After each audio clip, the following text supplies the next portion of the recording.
Good morning. It is day 60 on the PCT. First off, Laura, thank you for using the Buy Me a Coffee link to do virtual trail magic and buy me coffee. I really appreciate that. I feel like I slept pretty good last night. My watch says my body battery was 26, so I don't know how accurate that is without a internet, but I feel pretty good, and this was a beautiful camp spot. Temperature was just perfect last night, so let's go see what we can see. Very pretty right now looking back at the campsite in the sun. Very cozy campsite. I'll remember that one.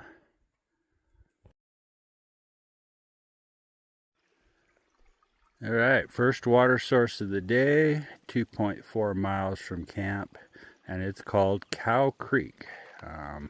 I'm still drinking my coffee, and I have like a liter of water also, so I don't need any, but we will be walking along Cow Creek for the next mile or two.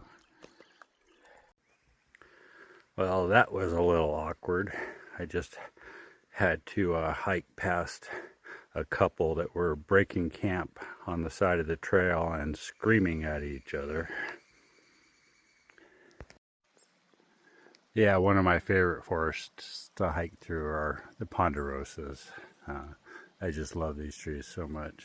And of course the babbling brook helps a lot.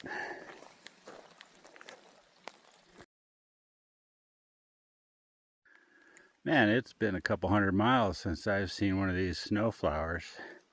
I love them. Time for the first snack break of the day, and always make sure you take your shoes off on those snack breaks. But I am definitely going to have to rethink my food supply strategy. I could not even get all my food in the bear canister, much less all my other stinky stuff that's supposed to be in there. I had to hang the bag last night, which is okay because you don't technically need the bear canister for the first 55 miles outside of Kennedy Meadows. I believe that's true, but by the time I get into that spot, I should be able to cram everything into the bear barrel, but I can definitely make some better choices as far as volume. I had to read through the comments on Far Out to figure out which way to go, but now that I'm making this video, the PCT symbol on this one should have been obvious. 9,400 feet and still climbing, but that is a heck of a view back down to the valley.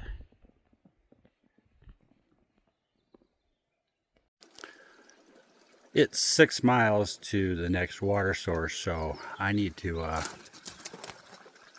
oh, look at the marmot. Wow, okay. Hey, buddy. Did not expect to see you. That's cool. Hey, mister. Anyway, Far Out said, hey, collect the water at the next camp spot because it's easier, and all I see are these boulders here.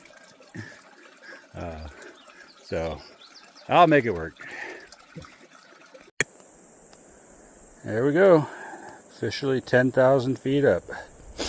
Now I live at 5K, so it's not that bad for me, but man, I feel for the people that are coming from sea level. All right, second snack break of the day at the saddle, and that means I get to go downhill for a little while. Got about 1,000 feet to drop in the next 6 miles.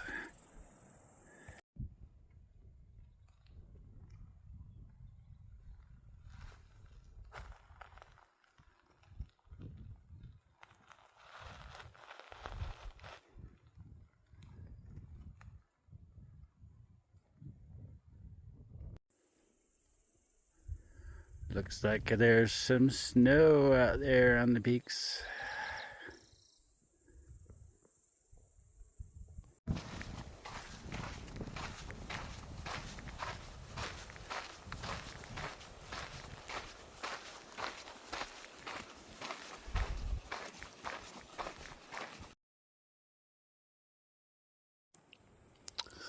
Well, I've now managed to eat enough that I can get all my food into the bear canister.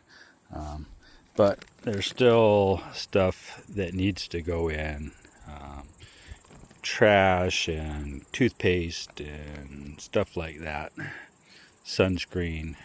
So it's going to be a little bit more before I can stop hanging the bear bag. I guess this spot can be a little swampy sometimes, and that's why they have this boardwalk across here. And I do love me a good boardwalk. It's kind of funny how focused we can get on the trail.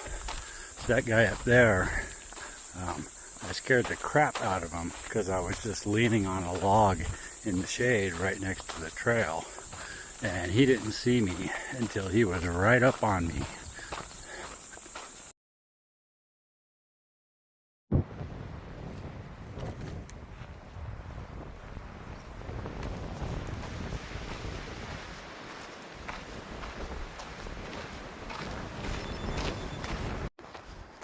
Wow, look at that view out there.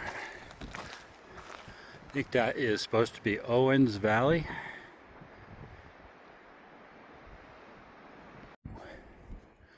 Really, really nice views right here, and some no doubt very windy campsites here, but I got about another mile to my campsite and I'm going to be glad to get there.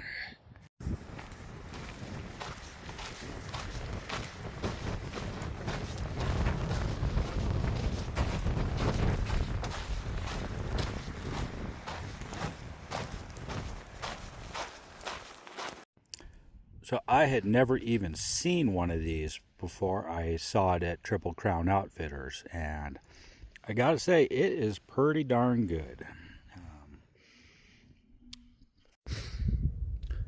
Well, that was a super long day. I did 19.9 miles and 4,800 feet of elevation gain, and I am pretty darn beat. Seemed like I got here around 6, but somehow everything took me like an hour and a half to finish all up for the day. So, well, at least now I can crawl into my tent and go to sleep. So, thanks for watching. Appreciate y'all.